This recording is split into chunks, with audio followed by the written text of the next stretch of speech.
Alright, so let's finish off this three-part video series on black metal just so that I can kind of get that out of the way. It's mainly just so that for those of you tuning in why I chose this channel name, I feel I should explain a bit about it. It's not what I'm mainly going to be discussing in my videos. So I'll finish off with a few details. I thought I'd talk a bit about the imagery of black metal. Now, I've mentioned this before with Mayhem's vocalist Dead, but in many black metal bands,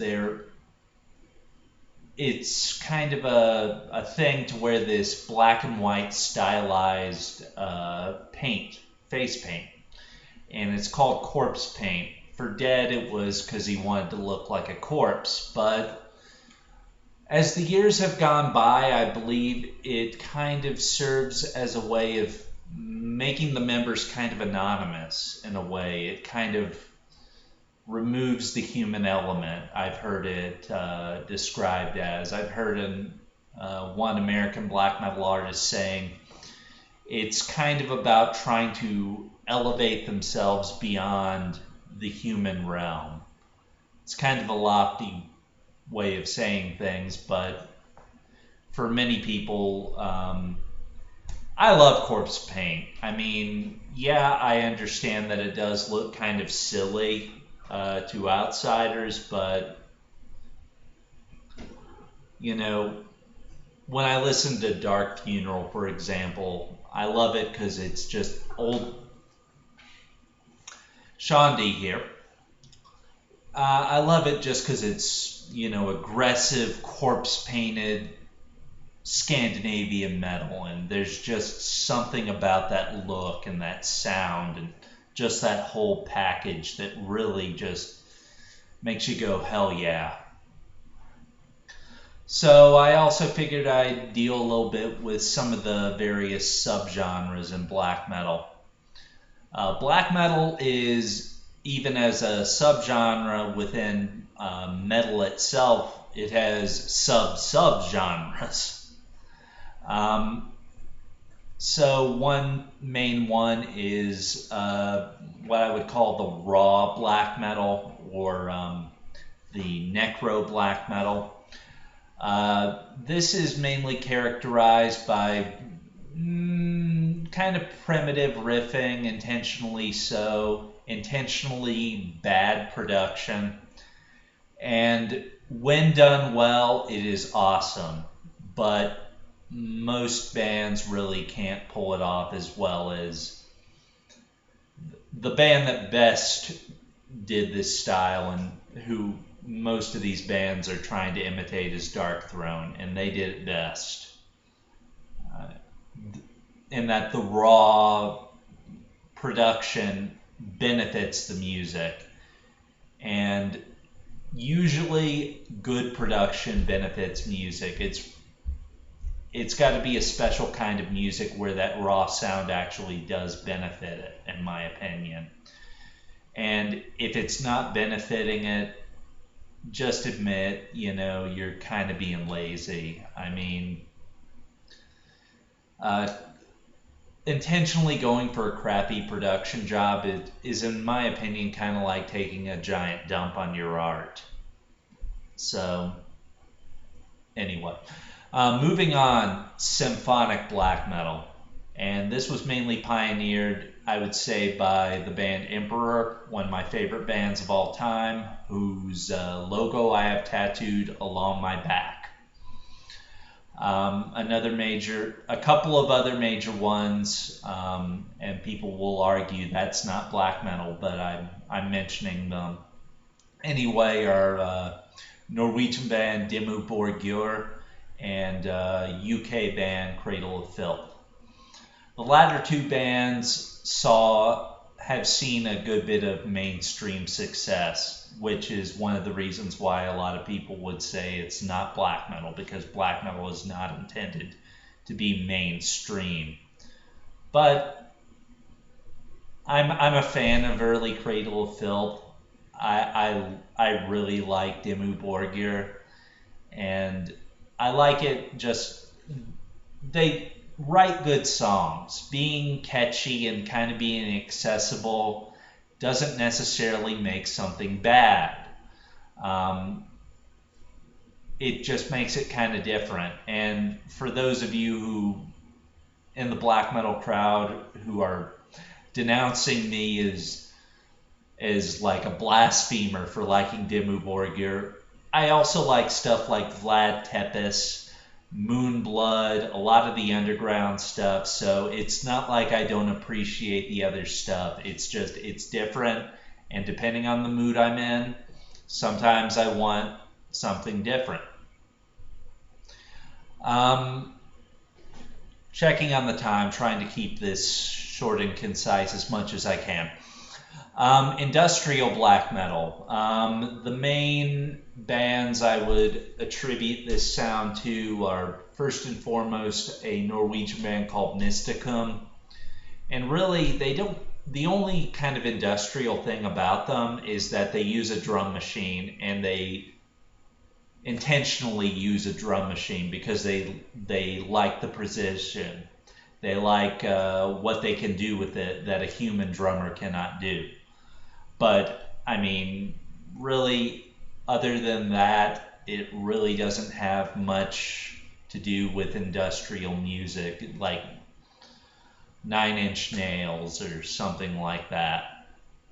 Um, I would say better examples of the industrial black metal style are Italian band Arboreum and French band Black Lodge.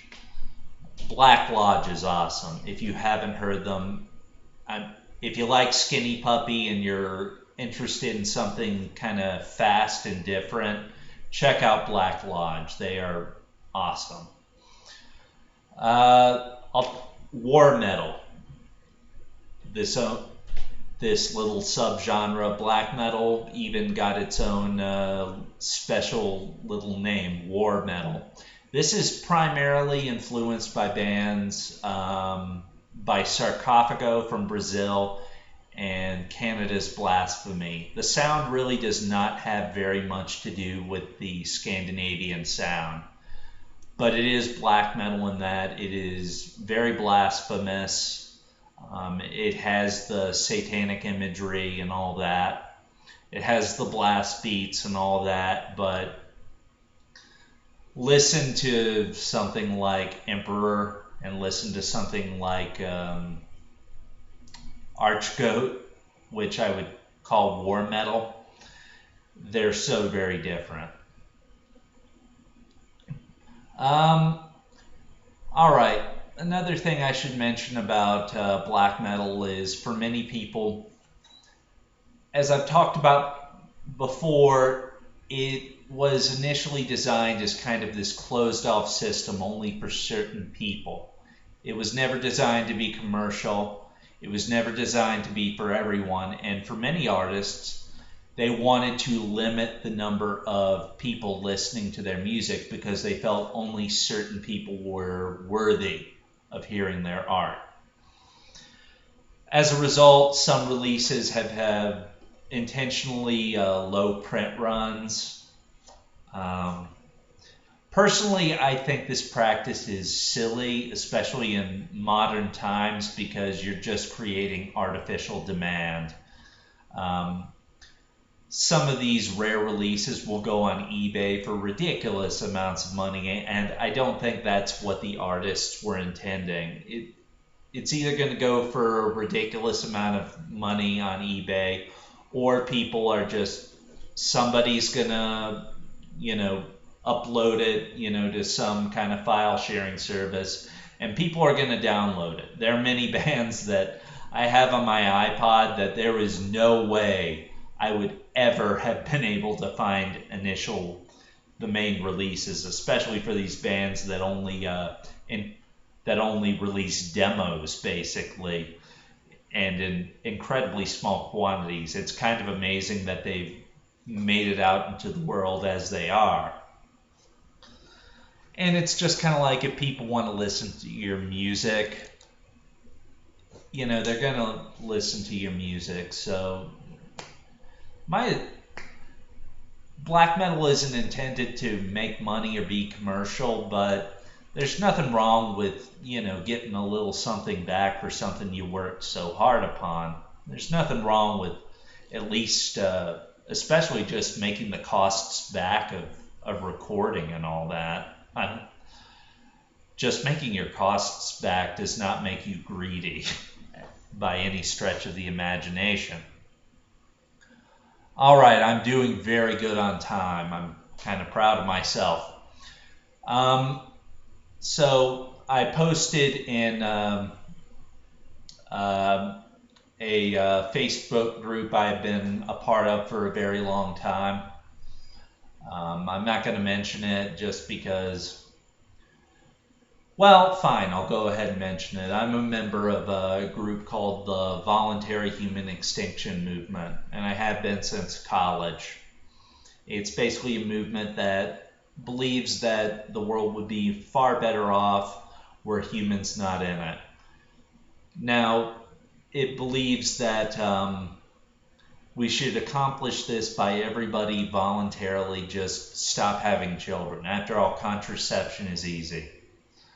It's an unrealistic goal, but it's something that, even if it is an unrealistic goal, it's something that I think the believers in this movement,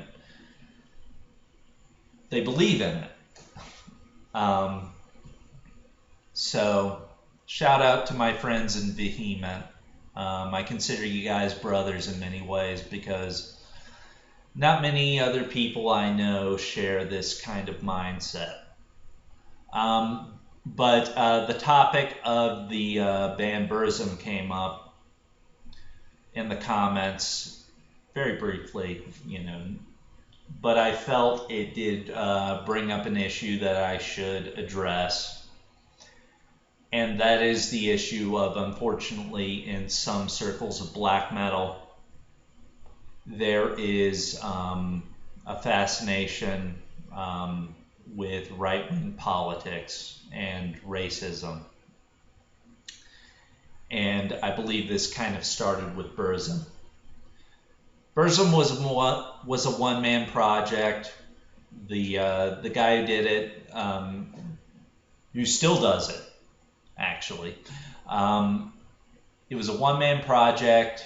I mentioned the story before. He killed the main member of Mayhem, went to prison for it. After he went to prison, he wrote a book at one point called Vargsmal. I'm probably butchering the pronunciation, but in essence, he's basically a Nazi. He doesn't like black people. He doesn't like Jewish people.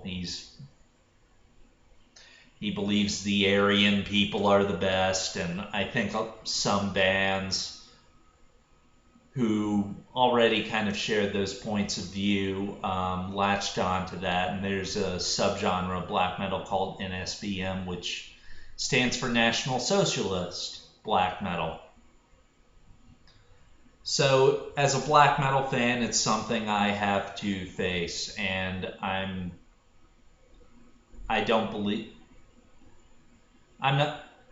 racism is such an incredibly stupid thing. Yes, this is an elitist form of music, but I don't think if you want to use the term elite, I don't think that has anything to do with the color of your skin, where you were born, what language you speak, or whatever. It's just kind of what you make of yourself. And anybody can like this form of music anybody can, really, in my opinion. It shouldn't be a closed off system to people based on arbitrary things. And I've got like 20 seconds left.